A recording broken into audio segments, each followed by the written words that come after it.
I'll do number 2 real quick.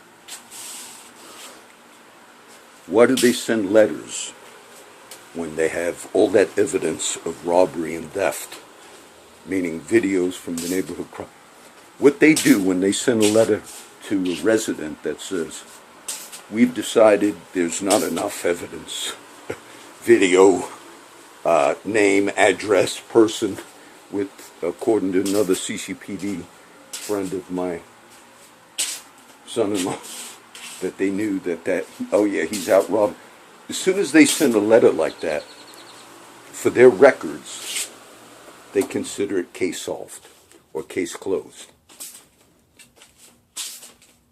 You see, they have statistics, how many unsolved crimes, how many, that's then considered closed. And it makes the record look good.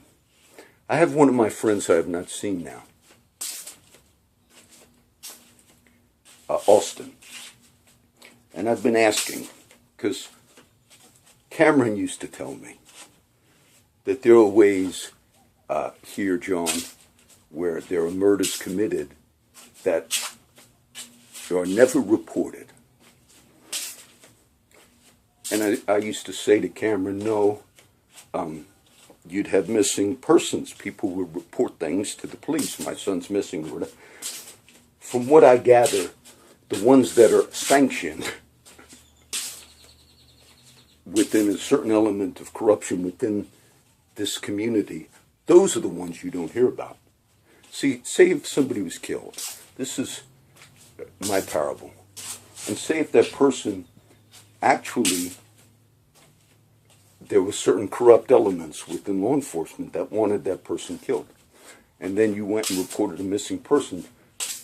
For the whole, what I'm understanding is, you never see that in the media. But one thing that disturbed me from all the stories I heard were there are some killings that take place within the city that are, quote, permitted because of corrupt elements within law enforcement within the city. And one of my friends gave me 2 names of people that would be killed. Maybe 4 years ago. I keep up on the news. So I listen. Those 2 people were killed. And it was in Flower Bluff. And it was a man and a woman. And that case was solved in all of your wonderful media, with all of Nueces County as the second most corrupt in the US of A. It was reported as a murder-suicide. I remember the name of the lady. But it was reported as a murder-suicide. And that made me think, all of these things that I hear, and I'm careful when I hear things, that made me think, you have stuff going on here in Corpus Christi that includes every illegal activity under the sun. And there's an element within law enforcement that are in that. That's what that made me think.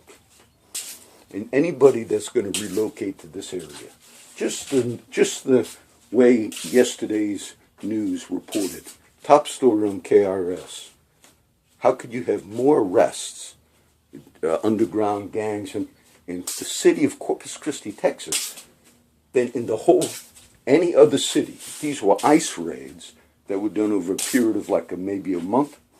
But this was national. And they had 1,300 national people, regions that were targeted. Another thing you need to be aware of is when ICE or other entities are doing law enforcement, whether it's the violent crime units and all. What that means is when you see a lot of these arrests, but they're done by federal agents or ICE or whatever, it means that for some reason the local law enforcement are not doing that. And it's not just because, in my understanding of all that you've heard me speak on, it's not just because they're understaffed. It's because you have a level of corruption. Okay? Remember what I told you when I spoke to that internal affairs officer and said, you got officers in the underground involved in every criminal activity under the sun out there. Those are the words I used. And the response by the own CCPD that's tasked with investigating criminality within CCPD was, what else? What else did I have? Meaning, he seemed like a good man, because he had that internal affairs CCPD man he was a Catholic man, and he had a little prayer, one of those Catholic prayer things of St. Michael the Archangel, and he had it sitting right on his desk. And I commented, I remember this. I said, Michael is a great warrior angel for Catholics, Protestants. There's only two names of angels in the Protestant Bible that I mentioned, and it's Michael and Gabriel by name. But in the Apocrypha, in the Catholic Bible, you also have Raphael.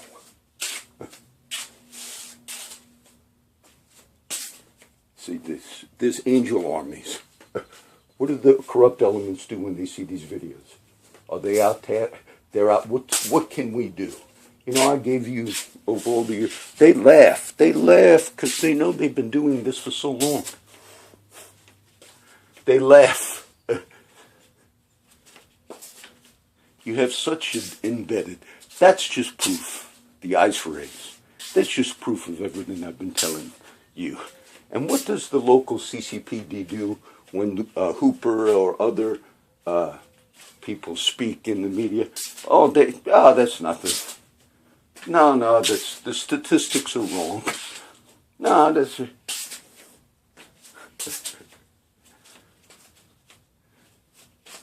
And the chiefs, Markle, he goes on the local Jim Lago. I think Jim Lago lives in my neighborhood. I'm not sure, but I think he does. Joe Gason, I believe, also, which is the main newscaster for many years on KIII TV. I believe they both live in my neighborhood, which would show you that this is a very nice neighborhood, which we had a drive-by down the street, which that was nothing to... And the Chief Markle gets on Laga, and Chief Markle, where is that report you were coming out with that you send the survey to all the citizens of Corpus Christi about how well policing is? Where's that report, sir? The whole national media, you had ice raids throughout the whole US of A, and more, over 10% of the whole country ice raids. 10% of the whole country. What's the population? How many do we have in the country? Over 300 million people. And what do we have in Corpus Christi? 300,000. And over the whole ice raids of 300 million, statewide, nationwide, 10% of them were out of this small little city. Look, that's just not a crime problem. That's a corruption problem. That's not just a crime problem. That's a corruption problem.